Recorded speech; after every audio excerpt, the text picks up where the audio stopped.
Welcome to another day. Yes, I hope you're feeling good. I hope you're feeling energized. I hope you're feeling hopeful about all that the day has to offer to you. I hope you don't allow fear to prevent you from showing up as your full self. I hope you don't allow something somebody said to you yesterday to deplete your energy and run down your battery, and now you can't charge up back for take on the rest of the week. I hope that's not the case. So I'm sending you a lot of good anticipation for any situation you're going into. Positive anticipation. Even if you don't know the outcome, I hope that you walk into it with positive expectation. Don't make not know what happened before, not the way you hear them said, not the way you hear them do, not the way you did do and never do properly. Don't allow any of those things to ruin the opportunity to walk into a day with positive anticipation. It changes the mood in the room, but more importantly, it changes the mood in your body. When you're expecting good things, you are just exuding positive energy, and that feels good in the body on a molecular and cellular level. And it's also going to attract the other molecules and cells that love positive energy and good vibes. So it's good for you inside, and it's also good for the environment you're gonna create when you walk into the different environments today. Now, I'm doing this live because I saw some feedback on a video that I had done yesterday around voice and the power. For me, the most powerful thing that any of us could have is a voice and the courage to use it. And the great thing is we all have a voice. We all have a voice. Many of us have been using our voices a little more creatively, because probably, and this is for my brothers and sisters in the mute community, if you are not able to actually speak with the words that we understand from voice box, you're able to do that through sign language. So even if you're using your hands, those hands become your voice. And I shared how finding my voice and using my voice opened up the world to me. The day I started to speak up is the day the world opened up for me. If you are familiar with my journey through public speaking, then you would know by now that when I was in university, I participated in the World Universities Debate Championships 3 times. One of those years I decided with all the audacity when we went to Botswana that I was going to compete in the public speaking competition. Now this is where all the top-notch universities send out their very best to participate in an impromptu competitive speaking competition. You get a topic about 15 minutes before you're supposed to speak, and then you speak, and you got to be the best to speak on the same topic. So it's all equal because none of us has any clue what is it we're going to get, and we all get it with just 15 minutes, and we all get the same topic to speak on. So it's raw cha competition. And when I entered that competition in December of 2009, I won the World Public Speaking Competition. And I think regularly on the decision I made to participate, because the year before my coach said I should participate and I pretended to forget the audition. That was when we were in Turkey.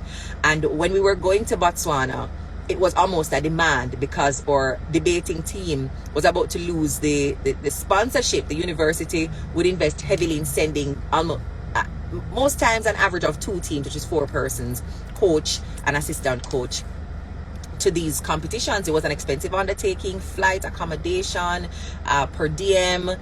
All the necessities would have been taken care of by the university, but we weren't bringing back home any moolah. We weren't winning anything. So they were, kind of measuring and weighing, well, are we investing and not getting anything out of these competitions? So in 2009, we had a mission. Y'all better go to Botswana and win something, or else we're not sure if we're going to be able to continue funding this undertaking, as great as it might be for your personal development. So I couldn't cop out of the public speaking competition in 2009. Had to enter. And we were going up against the usuals, the usual winners: the Princeton, the Harvard, the Oxford, the Yale, the Cambridge. And many of the competitors were, of course, white males. And that too is its own form of intimidation, because a little black girl from a little university that nobody don't know, going up against these white, bright, and in some instances I thought whiter, automatically meant that they were brighter because they had access to so many things that I did not. You know, they were reading magazines almost as part of a ritual, magazines that we could not even afford subscriptions to. So we were walking around trying to find if anybody had free copies of things like The Economist on a coffee table, so we could read what was new in The Economist for that month. So just the access to information and the ability to be able to access that, we didn't have the access, and we couldn't just access it if we wanted to. So I think often on the year that I hit from the competition, the year when I was backed into a corner, I had no choice, we had to go and do it, and having no choice created all the choice that I needed, and I won. And since that time, I've continued to use my voice to create room for me, especially in rooms where I may think I do not belong. I've done it in politics, I've done it in business, I do it in my trainings, spaces where I'm not the natural pick. Once I know I want to be in that room, my voice is my visa. And that's what I want to remind you about this morning. Your voice is your visa. Your voice is your visa. You have to use it though. You have to make use of it. Can you imagine if you had like a good proper visa for the United States, for Canada, for the United Kingdom, wherever you want to get one of them, expensive in the sense that it's highly valued, right? But one of them high quality visa, they have it in your passport, you know, and you're not using it. When the opportunity arises, you do not use the visa. None of us would do that. No one will have a US visa and don't use it. We're going to use it if it is even to buy one of the $70 tickets, road trips on Spirit to go to Miami International and spin around and come back. We're going to use it. Foot after touch ground, we're going to use the visa. The cousin that we never talked to in 35 years, we're going to need to visit them in New York. Going to need to have a chat with the great grand niece, nephew, cousin that we have never met and have never spoken to. We're going to use it. So I want you to think of your voice as that critical tool you have that's going to open up the world to you. You're not going to look for the perfect opportunity to use the visa. You're going to look for every and any opportunity to use it, because it is access. It is creating space for you. It is power. It is opportunity. And I'm dedicating the rest of my life to helping persons find and use their voice courageously. But I know it's not easy to use your voice. And many of you have already seen me use my voice in ways that maybe you would never dream of using your voice like that. My career and where life has taken me, the choices that I've made, have put me in positions where people want to use their voices to back me in a corner. And I am very, very, very, very sure that nobody in this world is going to use their voice, big and mighty though it may be, to small me up. Nobody's going to use their voice to make me uncomfortable. Nobody's going to use their voice and make me voiceless. Because my voice is my what? My visa. Nobody come check my visa to my passport. It's not going to happen. It's not going to happen. Your visa is more than my visa. We both have this tool, this opportunity. And I'm not going to allow you to come and tear my what? Visa out of my passport. I have my voice and I'm going to continue to use it. Now, sometimes the best way that we can use our voice is not in advocating for other people. Sometimes the best way to use the voice is not delivering a speech or a sales presentation. Sometimes the best way and the hardest is to use the voice to speak up for yourself. When you see somebody literally come for your passport, I flip through to the visa page and all the middle piece were connected to the center of the book and start tear, that is when you need to speak up, and that's when it's hardest. Because it is an attack on you. Somebody is trying to repossess something that is not theirs to take in the first place. Somebody's trying to assault you, and the one thing that you have in that moment is the voice to speak up for yourself. And so many of us are afraid to do it. So many of us are afraid to speak up for ourselves, because sometimes speaking up for yourself comes at a cost. Women face a higher cost than men. A man can talk up and them say, wow, he's such a strong leader, so bold. A woman speaks up for herself and she's bossy. She's, excuse this one now, bitchy. She doesn't know her place. Everybody can pay a tax for speaking up, but make no mistake, women pay more. Our tax rates different from everybody else's own. If a man think he might pay 15% in a GCT for using voice, we pay like 45 to 50%. And so it is so risky for any of us, but especially the women among us, to speak up for themselves. And so here's what you will do instead. You become somebody, yes man or yes woman. You're in spaces and you're hearing conversations that you do not agree with. Decisions are being made that make you uncomfortable. Positions are being taken that are unprincipled. People are saying things to you and about you that are not true, damaging your character and your reputation. But that seems less expensive than the tax that you will accrue from speaking up for yourself. And so you say nothing. Everything is yes, But inside, you are trembling. Inside, you're burning up and on fire. You want to say something, but you don't have the courage to speak up for yourself. I want to help you, if that is something you are dealing with now, by leaving a couple of strategies and tips. I use them, I continue to use them, and I'm going to be training people on how to use them in my workshop that's coming up on Sunday. I have a one-day public speaking workshop that's happening at UA. We're going to close registration in a couple of days. So if you haven't registered yet, make sure you register. As soon as those seats fill up, we're going to have to close. But I want to give you a couple of tips, right? Because the tool book and the workbook we're going to go into on Sunday is deep and wide. And we're also touching the psychological tools that we need to get up in the rooms and speak up for ourselves consistently and bravely, right? Authentically. Come out of your mind when it's time to talk up. Don't allow the self-critic to dumb you using imagination. Come out of your mind.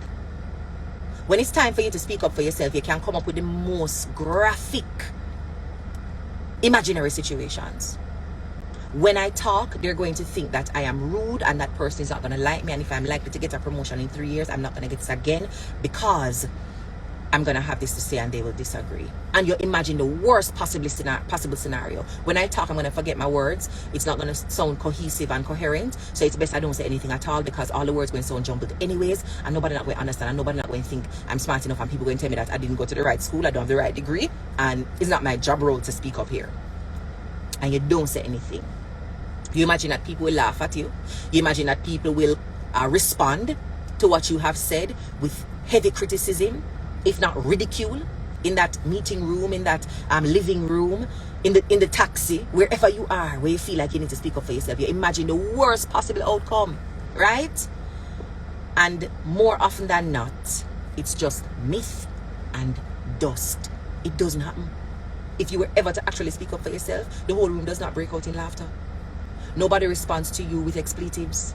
The boss does not get up and say, you are fired. In most instances, when we speak up for ourselves, that's not the outcome. But in our mind, we imagine the absolute worst. So I need you to get out of your mind. Right? The second thing is, I would encourage you to speak from a place of firmness. Yes? So you can be assertive without being angry. Anger is offensive to anybody. But anger also exudes beyond just the words you're using, to your body language, your eye contact, the tone of voice. And people can take offense to all of those things at once and miss the what of what you're saying, just because of the how. So focus on being assertive, which is clear and firm, without being angry. Because again, women have that to tackle, the angry black woman syndrome, especially if you're black, right? When you talk up, it's because you're just angry. You're stressed out about something else and taking it out on other people. So the anger is something that they use to further silence us as black women. So we have to watch that. We're going to be assertive, right? Because when I speak to people, whether it is men or women, I am kind. Nobody will tell you that Krystal is rude to them. I am kind. But you're not going to think that I am a softie and a weak fence. You will know that I am compassionate. You will know that I'm saying what I'm saying from a place of love. But me not go, and yeah, that's not how I talk. That's not how I talk. I'm going to be assertive, but I'm also going to be respectful. And where necessary, I'm all going to smile when I'm saying something that you don't want to hear. But I value being authentic more than I value being liked. And so who is not going to like me after I speak does not take priority. My conscience is not going to ride me for 10 days and 10 years because I sat down and did not say anything, especially when I need to speak up for myself. But sometimes the passion can get in the way, right? And the passion can also come out as anger. So I have to be alert to the words I'm using, the body language, the tone, the pace, So nobody thinks I'm trying to flirt with them while I'm making a point. But you're clear on my assertion here, and that I'm being firm, and this is a definite position for me. I'm not ifing and I'm not butting. Right? We're not gonna try and be sexy. I don't have any problem with using your feminine wiles to get what you want. But for Krystal, I'm gonna be assertive. Now, I'm okay with people being turned off by that, but my focus is to make sure that I've communicated my point and that you understand me. How you interpret that is entirely your business. I will do my best to deliver it with respect and with compassion where necessary, but it's not going to cause me to skin teeth and bat eyelash and, wiggle up myself and, make my voice sound like I'm Marilyn Monroe. I'm not on that. Jamaicans would say me not depend that, right?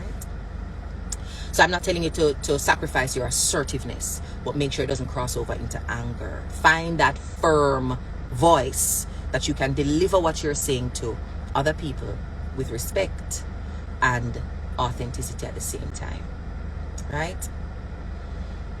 The other thing I want to encourage you to do when you're speaking up for yourself is to establish the principle in moments where you're going to disagree with others. When you have something to say that is in conflict with what someone else is doing, what someone else is saying, what someone else believes, try not to make them feel as though it is an attack on them. I have had my own moments where I've learned this, that if you're not careful at the outset to establish the principle on which you're opposing a point, people will interpret that as an attack on them. And even if that was not your intention in your heart, the words you use created that interpretation or impression.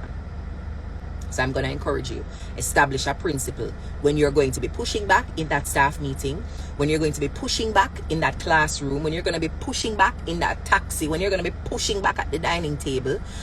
Establish the principle. One of the ways I find useful in my own experience is to ask first, what is the principle that the person has said or done this on? So somebody's saying something, they're establishing their opinion, they're pushing for a particular course of action, and I disagree. But before I get to me disagreeing, I want to understand you first. So my question is, what's the principle that you're using to make this decision or to take this action? And that helps them to articulate the true and deep desire that they have. And sometimes it brings to light how they are operating in violation of a principle. Because if you can't find a principle that is driving your passion and your insistence on this, it may mean that you're taking an unprincipled action, right? So sometimes it helps me to better understand what they're trying to do and therefore give feedback, because maybe, okay, I was going to disagree, but now I see where you're going. Let me see if I can help you to get to where you want to go. But other times it's also clarifying for that individual to recognize that you're taking an unprincipled action because you can't even establish which principle, which aim, which goal this is particularly aligned to. After asking that, if I'm still not satisfied that is a principled course of action to take, my next statement is around my principle, so you understand where I'm coming from. I'm somebody who believes in, and I establish the principle. I make decisions using this, and I establish the principle. When I'm about to invest time, energy, money, I make sure that, and I establish the principle.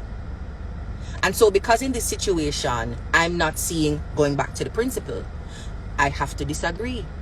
And I think something that would be more aligned with the principle of establish the principle would be BAM. So you can debate with the recommendation I've made. You can probably debate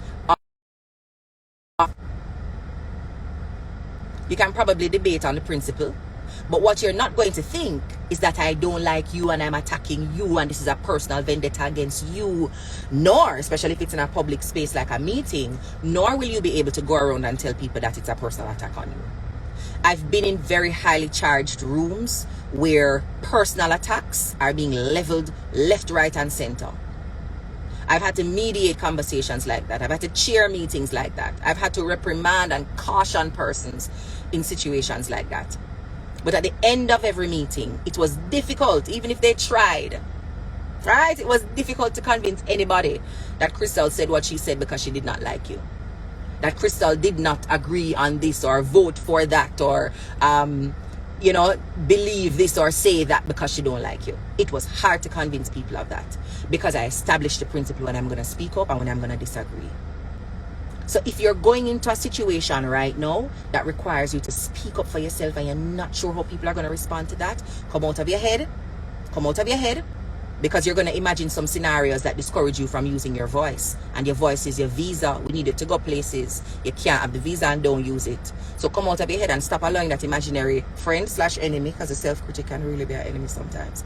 Stop allowing that imaginary voice in your head to create scenarios that quite possibly will never happen. Don't imagine out the worst possible ways. Think more clearly about why it is important for you to speak up. And this is where your principle might be what you need to focus on in this moment. Boy, I hear them talking, you know, and while this might make somebody uncomfortable, I don't believe that this is a principle that, and you just focus on your principle, focus on your principle, focus on your principle. Take some deep breaths so that you can manage the pace and tone of your voice. Stay focused on the principle. It's not that I don't like this person. It's not that I want to mash up the team meeting. It's not that I want to make the meeting go on for half an hour more, but the principle. And that can help you to move from a position of anger while still being assertive, right? And then when you enter the discussion, raise your hand, raise your point, you establish the principle, either by asking the person to talk a little bit about what principle is guiding their behavior, and then establishing what your own views are or your own principle is in this situation or scenario. Try, and you must have heard this before, not a lot of you, but we believe that so and so, and I think we are an organization that prioritizes this, and I think if we're focused on delivering this particular outcome in the way that we say we're committed to delivering it, it's important to consider bam, bam, and bam. It's on that basis that I can't agree with this because I think it's a violation of a particular principle. Now, remember, consistency is important. You can't talk up for that principle today and then tomorrow you do something in violation of that same principle. So I say all of this with the assumption that you're going to be consistent on your principles. So you have to know what your principles are and stay focused on them when it's time for you to speak up for yourself. And the last thing I want to encourage you to do is in the aftermath of speaking up for yourself, right? You'll say something that steps on somebody's toe. They still feel uncomfortable. They still feel a little attacked, even though you didn't use any of those attacking words and attacking, expressions in your body. You're going to feel a little strange. This tip, I was so amazed at how beautiful it was articulated by Nedra Glover Tawab. She's on Instagram as Nedra Tawab, Taawab. She has a powerful book around setting boundaries. We read that inside the Harvest Hub earlier this year. Yeah, Set Boundaries, Find Peace. Beautiful book to read. She shared something last week, and I think I want to leave you with this particular tip now. After you speak up for yourself, what not to do, right? After you speak up for yourself, do not start acting weird. Don't start acting weird. And some of us can't speak up for ourselves and start acting weird while we're still speaking, right? You say what you have to say and then you start to apologize. I'm so sorry if anybody feels offended. I'm so sorry that I hope nobody was offended. And maybe you start acting weird immediately because you want to manage people's reactions to what you've had to say, and you want to make sure that they still like you afterwards. When you've stopped speaking, stop speaking and sit. If anybody has follow-up questions, let them ask.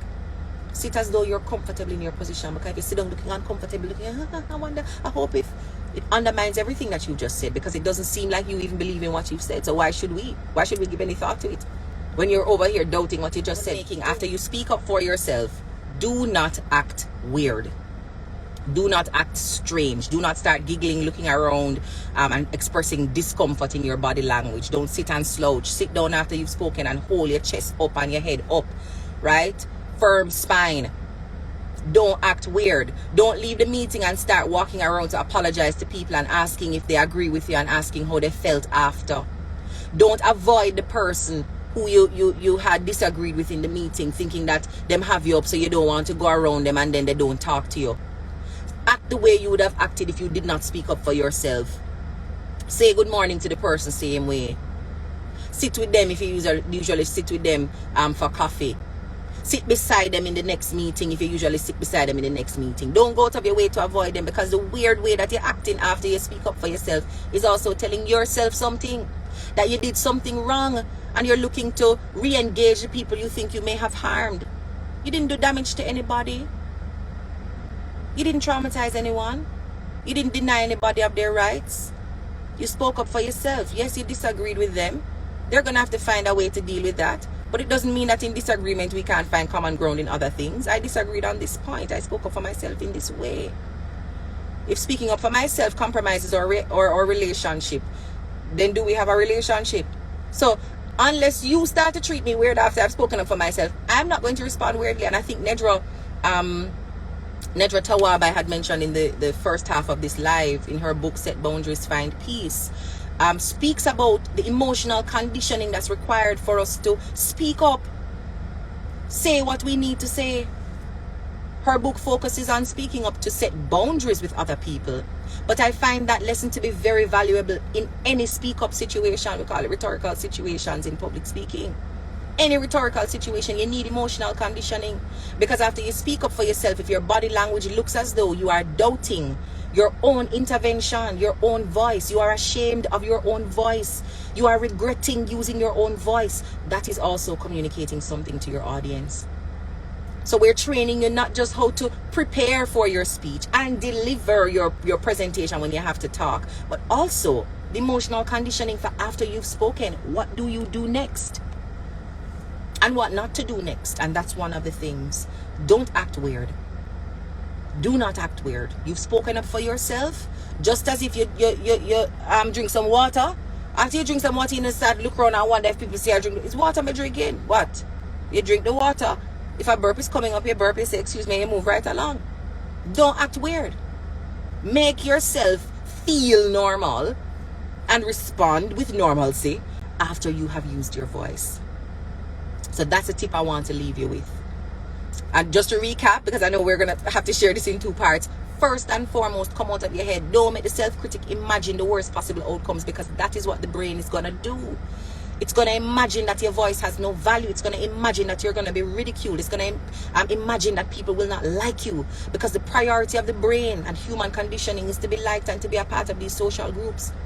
And we take it to the extreme, thinking that if people do not like us, our lives are in danger. That I did one time when you have to walk in a tribe, when everybody left, right and center have to have a spear in them hand, and you can't walk without the group because something going to jump out of one tree and eat you. That doesn't happen anymore. If we need to walk alone a little bit in this world, we can do that. There's no bear that is running us down to eat us. There's no lion that's trying to make us their supper. We can walk alone, but we still have that primitive brain that tells us if we are to be alone even for a little bit, we're in danger of losing our lives. And that's not true. That's what the self-critic is feeding on. The belief that we're still living in prehistoric times, where you can't be alone, where you need people or you die. We do need people. Don't think I'm saying we don't need people. You're going to be alone for the rest of your life. But we don't need them in the way that we needed them when life was much more hazardous. We don't need them to like us in order for us to like ourselves and feel safe. So come out of your head and don't allow the self-critic to keep you mute. Unmute. Unmute. Use your voice. Even if the self-critic is telling you that your voice has no value, unmute. Use your voice. Even if your parents used to tell you that nobody cares about what you have to say, unmute. Use your voice. Even if you don't have perfect grammatical structures in your sentences, unmute. Use your voice. Even if you're going to stutter a little bit at the beginning, unmute. Use your voice. If you have a lisp and people can't hear your S different from your THs, unmute. Don't make the self-critic keep you muted, and don't make any of the social conditioning from in your younger years prevent you from using your voice. Your voice is your what? Your visa. And we have places to go. We have rooms to sit in. We have tables to sit at. We have opportunities to take advantage of. We have tables we need to build. And we have to build community and attract some resources, and your voice is the visa to opening up the world in that way. It has been my experience. Me not telling you nothing when me never do. And I'm not telling you anything that has not been my own reality. Literally, all the visas I have in my passport is I use my voice and get them. I use my voice and get them. I remember when I get, we talk about expensive visa, right? Visas that are very, very high in value. I remember when I went to the US Embassy and I got my 10-year visa. I was at UA. It's public speaking and debating. My voice, give me that. I remember talking to the person who was doing the interview behind the counter, and he asked me, what I was going away to do. And I said, I'm going to participate in the debating championships in, where was that one? That was actually the Botswana one, because we needed the US visa. We need the US visa. Well, we need the US visa for all of them, even when we're going to Turkey. But the first time I went for the Turkey one, we were in transit in the US to then go to the UK. And that one, I think they gave me, what they gave me for that one? It wasn't the 10-year that time. I think I got like a 6-month or something like that the first time. And when I went back the second time now, which was for Botswana, they gave me the 10-year visa. But what I was saying is not really about the visa. Is the person interviewing me behind the counter says, you're participating at Worlds, which is how they call it in short. And I said, yes, it's my second year. And he says, wow, I was a debater there too. I went and represented my university. I hope you do really, really well. I love debating. I said, but look at us having something in common. I said, thank you, Jesus. And the man take my thing and yeah, take my passport, just I must, wait and pick it up back at DHL. And when I open it, when I get it back, I said 10 wonderful years, the whole of entire decade. And I said, thank you, Jesus. You give me the right person to interview me that morning. The voice gave me the visa. The man, the voice is the visa. So I'm telling you, don't think me I exaggerate. The voice is the visa. The voice is the visa. I got the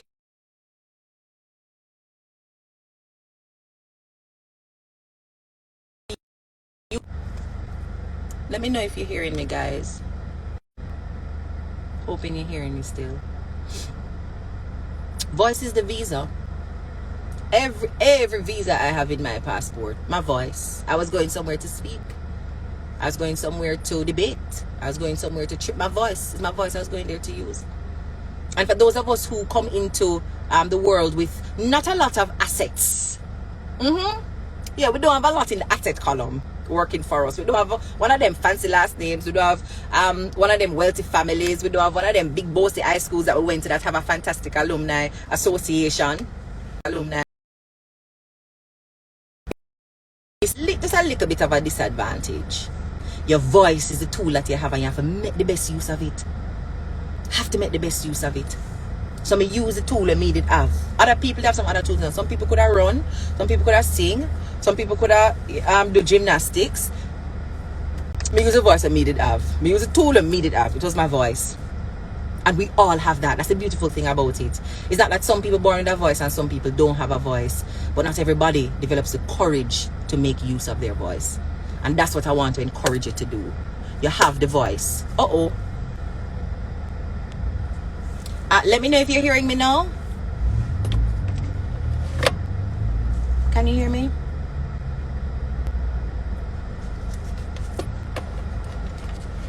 All right, thank you. So I'm going to wrap up now because I really do have to get on with the day. I see G Kim saying yes, she can hear me. So, but yeah, I come into the end of the live. So I'm just encouraging you to use the voice. Find the courage to use the voice. Recapping very quickly how we're going to do that. Coming out of our head and download the self-critic to keep you muted. The voice is the visa. So we're going to open our mouth. We're going to speak, claim our space, step into these rooms, sit at these tables and allow your voice to make room for you when other things are not available to make room. You're not a rich auntie in the room. You're not a links in the room. How are you going to make your way into the room? Voice of the visa, man. Use it up. Don't let the self-critic keep you out of those spaces.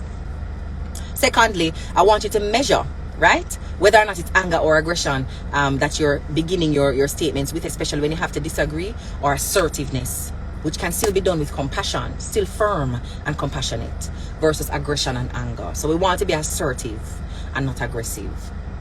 It's important to establish the principle when you are making a point that is in conflict or goes against what's happening in the space, and you're going to disagree with somebody, you're going to step on some toes, you're going to push back. Establish the principle and deliver what you have to deliver on those principles so people don't take it personally. And then finally, in the aftermath, don't act weird and strange. Don't act as if you've done something bad and you're looking for forgiveness after you speak up for yourself. Sit down after you've spoken and keep your spine tall, keep your head up. Don't look around to see if all the people are smiling with you and, start to look sad if people aren't smiling with you. No, we're not going to act weird.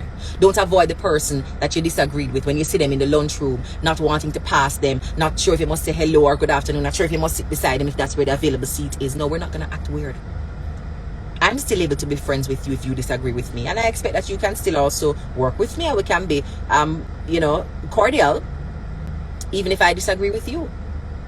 If that's not possible, it's not because of what I said. It's because you don't know how to handle people disagreeing with you, and that's a you problem, not a me problem. Me not gonna act weird in the aftermath.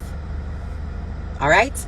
Have a great day. If you struggle to speak up in your workplace, in your relationships, in simple conversations where you disagree with a family member or a friend, let's get you over that hump and over that fear. We want to move you from shaky to sure, and that's why I'm having an in-person 6-hour workshop on Sunday, September 25 at the UWI campus starting at 10 a.m.